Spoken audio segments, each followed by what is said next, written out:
Unity of the Huachucas presents Reverend Charli Tupper. The holy power of love. I fairly sizzle with zeal and love as I spring forth with a mighty faith to do that which is mine to do. This is a slight adaptation of an affirmation that Charles Fillmore used on a regular basis when he was 93 years old. I think about that. And sometimes I wonder, where's my sizzle? Well, today is the day that we're going to discover where our sizzle is and how love, true love, plays a role in expressing that sizzle in the world. Are you ready for a little sizzle in your life? In 1 Corinthians, Paul defines love. He does this by mostly defining what love is not. It's not boastful, envious, arrogant, rude. It does not insist on its own way. It is not irritable. It doesn't keep records of wrongs, and it does not rejoice in wrongdoing. Love is patient and kind. It rejoices in the truth. It bears all things, believes all things, hopes all things, endures all things. Love never ends. Love is resilient, faithful, hopeful, enduring. Love is God, and God is love. Therefore, there is no place, time, situation, person, spot where love is not. It's up to us to express this love by connecting with the power of God within us. Let's talk about zeal for a minute. The definition in the dictionary is zeal, great energy in pursuit of a cause or objective. Zeal is the energy of God. It shows up in our lives as enthusiasm, joy, abundance about or for something that is happening or that we want to happen. When we combine love with zeal, there is nothing that can stop us. We might think, oh, that's nice, but you don't know what I'm facing in this moment. You don't know the troubles I've seen. You don't know how I've been treated all of my life. You don't know what my ex did to me. Yes, I too have these excuses, but they are just roadblocks to truly experiencing a life of meaning and grace. The choice is ours. Spirit is always knocking at the door of our soul, always requesting to be let in. It is we who must open the door by releasing our attachment to our ego and allowing love and zeal within our minds and hearts. I heard a great definition of the ego the other day. It is the part of the mind that talks to itself, about itself. It is the part of the mind that tells us what we cannot do. It is the part of the mind that tells us why we are not likable. It is the part of the mind that makes up stories about what other people are thinking. One of my ego's favorite things to say was, I think this is what this person is thinking about me.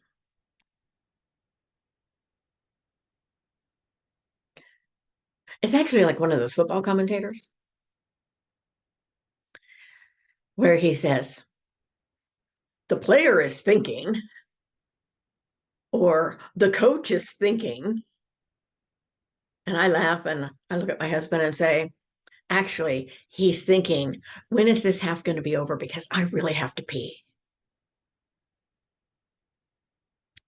We spend so much time trying to decide what someone else is thinking or doing that we lose touch with what we think and feel. Love is our capacity to know ourselves on an intimate level, a level where we truly begin to live from the inside out. Instead of listening to the ego, we begin to listen to our soul and to honor and nurture it. Listening to our soul is one of the greatest gifts we can give to ourselves. And in order to do that, we need to get quiet. We need to stop running here and there and sit in the presence of divine love. Because it's in this sacred place that we create, that we allow and accept what is while engaging in the possibility of what can be. This is the true essence of prayer.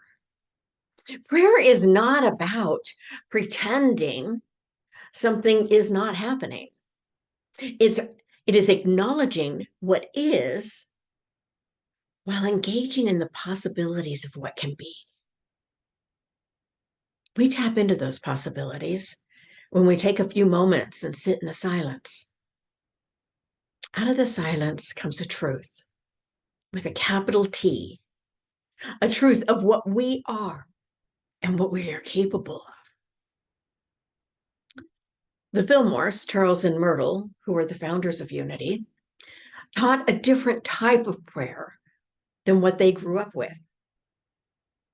They discovered a power in not praying to an external God out there somewhere who is capricious, who answers our prayers depending on, excuse me, on his mood or whether we have been good enough. The prayer they taught, the prayer that healed thousands of people from all sorts of infirmities, is affirmative prayer. Affirmative prayer is, first of all, opening ourselves to the highest awareness of who and what God is. This prepares us to pray from a consciousness of God. We enter into that space. We enter into a sacred space where we open ourselves to knowing God.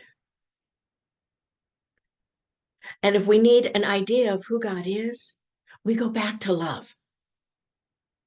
Because God is love.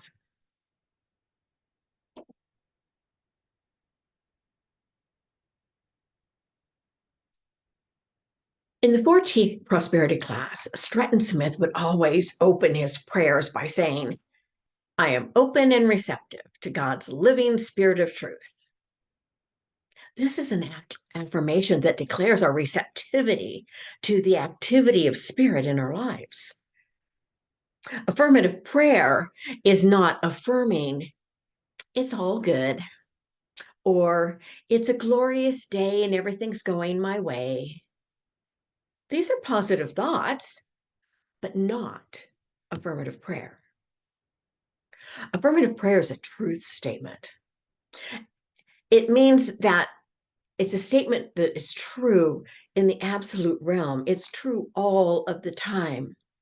And so it's true on that fourth and fifth dimension. It's not based in circumstances.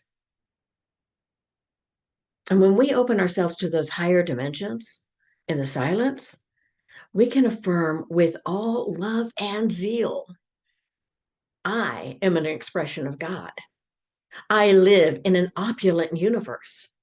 I am whole, holy, harmonious. I am wise in my endeavors and loving in all of my encounters. All good is supplied in this moment.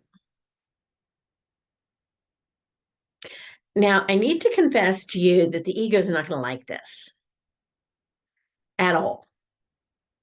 Where's the story about who did it to me, or why am I'm not asking God to smite my enemies, or at least change them so that they think like I do? Affirmative prayer, coupled with love and zeal, is the most powerful force in the universe.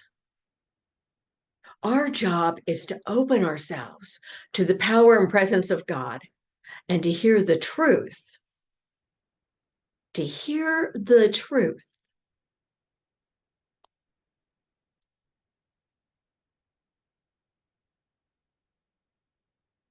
There's nothing that God cannot heal. As we do the work of, of as we do the work, that soul work, there is nothing that stands in our way. So let's try this out, shall we? So I just invite you to get comfortable, sitting in your chair with your feet on the floor and your hands in a comfortable position, your back erect, but not stiff.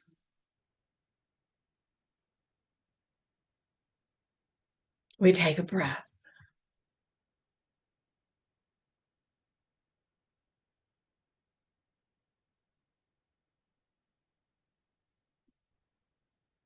And we take another one.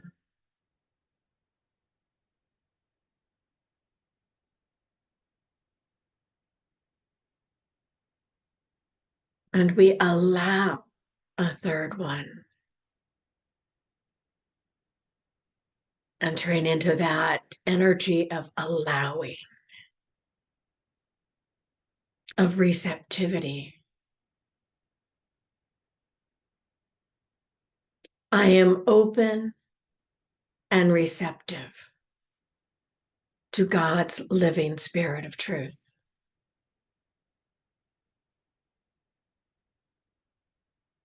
I am open and receptive to God's living spirit of truth.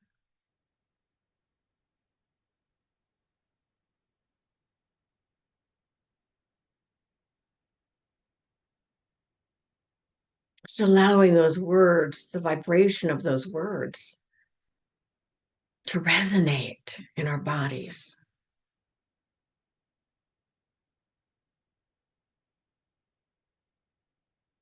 To allow those words to drop us deeper, deeper into a sacred place within us.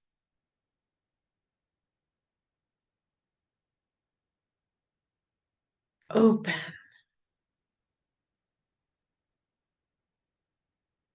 receptive.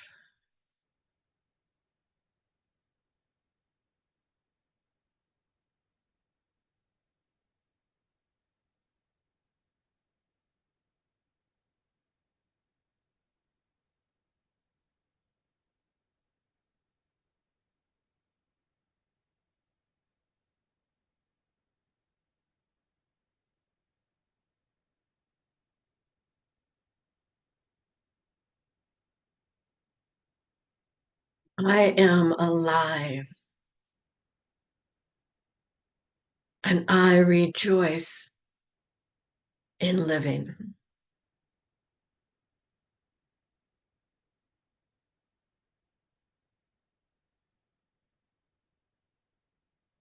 Life flows through me, expressing as me in glorious and wondrous ways.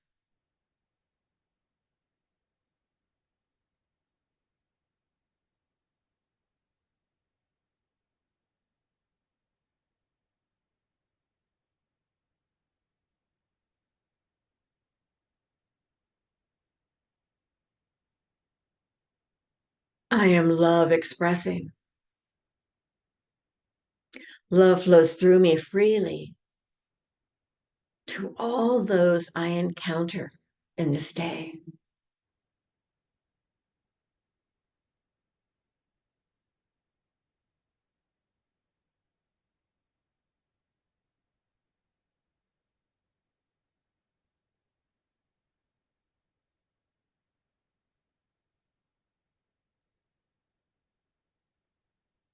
I live in the truth that there is no one or nothing against me.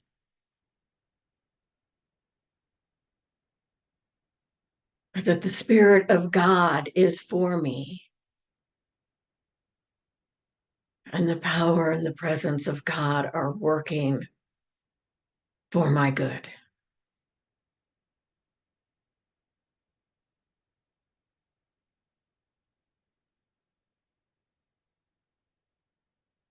My good is here and now. And I claim that good with faith.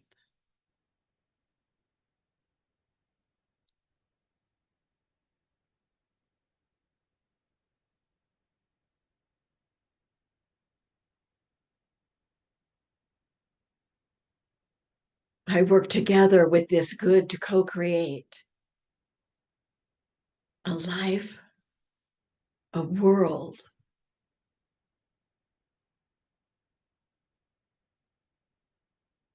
where the presence of God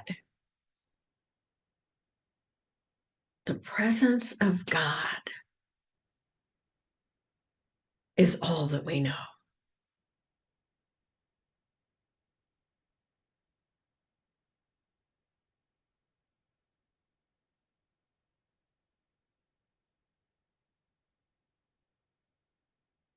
I hold this sacred truth in my heart as I take it into the silence.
I am so excited. I can hardly wait to see, to experience, to know how the presence of God is expressing in, through, and as my life today. And so it is. Amen. Don't forget to like and subscribe.